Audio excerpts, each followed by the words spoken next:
1993 was when Israel and Palestine were very close to drafting a peace solution. But now, leave alone the peace talks. They are now fighting with rockets and missiles. How did the situation change from shaking hands to deploying deadly weapons? To understand this clearly, let's go back in time. The story begins long ago. Those were the days there were rampant hatred against Jews. Jews living around the world began to feel like no country accepts them. If they want to live peacefully, they need to create their own country. There was an Austro-Hungarian journalist who even started a new political movement called Zionism. He even published a pamphlet which said Jews should get separate country. Because of these reasons, in 1881, there was a large-scale migration of Jews to Palestine area for the first time. Why Palestine area? Because Jerusalem was a very holy place for Jews. At the time, there was no Israel, Gaza and Westbank. The whole area was Palestine, which is under Ottoman Empire. Under the Ottoman Empire, the Christians, Muslims and Jews lived peacefully. Now let's fast forward to 1914. The world in 1914, a time of modern technology, culture and fashion grew, truly height of civilization. Everyone was peaceful and happy. Suddenly the world was like, let's have a war. The world was divided majorly into two main groups and everyone was very eager to beat up each other. British, French and Arab revolutionaries fighting the Ottoman Empire. Since the Ottoman Empire is one of the history's most powerful and largest empires, fighting it was not so easy. When British was scratching their heads how to get more men to fight the great Ottoman Empire, they looked down. Luckily, they saw Arab revolutionaries fighting so hard for a united Arab country. British thought it was a perfect time to fool them. The British called Arabs and said, "Hey guys, if you support us defeating the Ottoman Empire, we will give you the Palestine area." Then they were like, and said yes. Now the British thought this was not enough. They wanted things to be more interesting. Then they called the Jews and promised the same Palestine. But wait, how can the same place can be given to two different groups? Here's the twist. The British never wanted to give the Palestine neither to Arabs nor to Jews. Instead, British made a secret deal with French. British called the French and said, "Hey French, let's be together. As soon as the Ottoman Empire falls, let's divide the Middle East among us and rule." From 1917 to 1948, the entire Palestine area was under British control. At the same time, something even worse happened. Our notorious Hitler gets political power in Germany.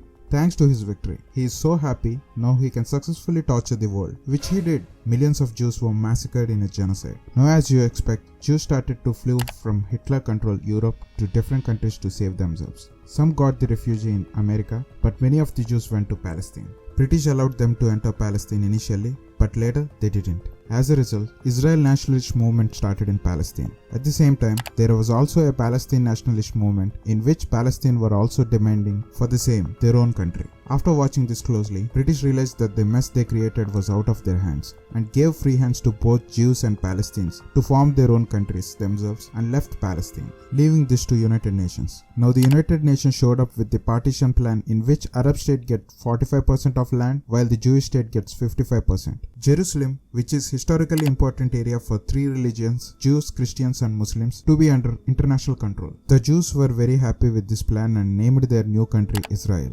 And that's how Israel country is born in 1948. But unfortunately, the neighboring Arab countries were not so happy with this and wanted a war. This led to first Arab-Israeli war of 1948, in which more than 5 Arab countries fought on Israel, but to their surprise, Israel won the war. As a result of war, Israel was able to occupy a whole lot more area than what the UN assigned to it. The Gaza Strip went to Egypt, Jordan took the Westbank, leaving Palestinians no land. This led to 1948 Palestine exodus, where more than 7 lakh of Palestinians had to leave their homes and became refugees in Arab countries. Later in 1967, the second Arab-Israeli war took place and only lasted for 6 days, in which Israel won again. This time, Israel not only took away the parts they left in first war, but also a large part of Egyptian peninsula. But still, Palestinians didn't give up. Even though they were left with no land, their passion for separate country didn't die. This led to rise of Palestine Liberation Organization, PLO, in 1964 in a motto to pursue their goal through armed struggle. Maybe they thought walking with guns is cool, but the US and Israel thought it was not so cool and declared it a terrorist organization. Lots of war and weapons, right? Now comes the age of peace. Everyone was trying to leave their guns and shake their hands. In 1974, the Arab League and UN General Assembly recognized PLO as a representative of Palestinians. In 1979, the peace talks between Egypt and Israel are successful, and Egypt became the first Arab country to recognize Israel as a country. Israel was very much pleased by this and gave away the entire Egyptian peninsula back to Egypt, which they conquered in previous war. Both the countries' leaders hugged each other, for which they even got a Nobel Prize. Wow, everyone thought it was cool. But 2 years later, Egyptian Prime Minister gets assassinated by some right-wing extremists in Egypt who thought it was not so cool. As a result of war of 1967, Israel occupied the Gaza Strip and West Bank. Since then, some people of Israel started to live in occupied areas of the West Bank and Gaza Strip by building permanent settlements. In 1992, this time Israel gets cool Prime Minister who thinks PLO is not a terrorist organization. He even said they just want their country and Israel should let them have it. What a cool guy. There was peace everywhere. In 1993, PLO and Israel both shake their hands and signed an awesome agreement called Oslo Accord, which was the reason for establishment of Palestine government for the first time in 1994, which even got a cool logo and much cooler task. As the West Bank already got both Israel and Palestine populations, it was divided into 3 areas, Area A, B and C. Area A under Palestinian government, Area B under both governments' control, Area C under Israeli government. Pretty sweet arrangement for governance of two countries which are pretty much scattered into tiny pieces, right? Even the world loved this awesome idea and gave both the leaders the Nobel Peace Prize. Again, everyone thought it was cool and some people thought it was not so cool. One day, an assassin showed up and shot the Israeli Prime Minister. That's it. Since then, the peaceful days gradually vanished and tensions escalated. Meanwhile, some Islamic fanatics in Palestine who thought the PLA was too secular and compromising a lot with Israel came together to form a group called Hamas. The motive of this group is to eradicate Israel by any means. They even carried out suicide bombings in Israel. Looks like a militant group, right? Yes, it is. Because of this, on both sides the dominance of extreme right-wing groups started rising. These situations increasing the polarization between Israelis and Palestinians. Both started to hate each other and even trying to beat up one another. In 2002, violent protests were seen on both sides. More than 2,000 Palestinians and Israelis died on borders.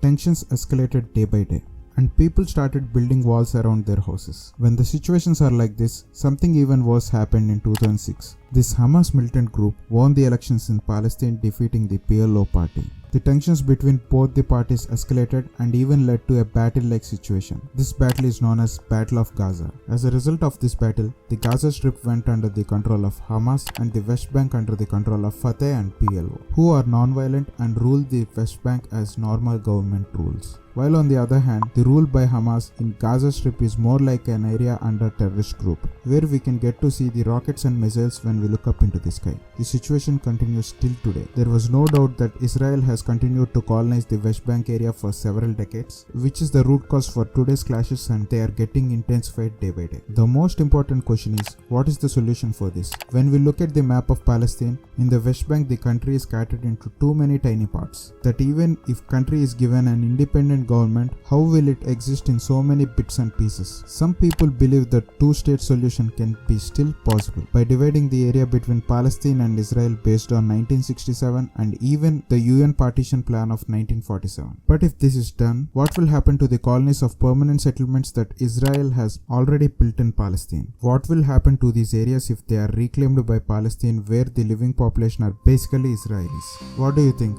What can be the solution for this situation? Let me know in the comment section below. There's nothing excites me more than reading your comments. If you like this video, give me a thumbs up by hitting the like button down below the video. There is more awesome content like this coming up, so hit the subscribe button to not miss any of my future videos. Thank you for watching, guys. See you in the next one. Till then, peace.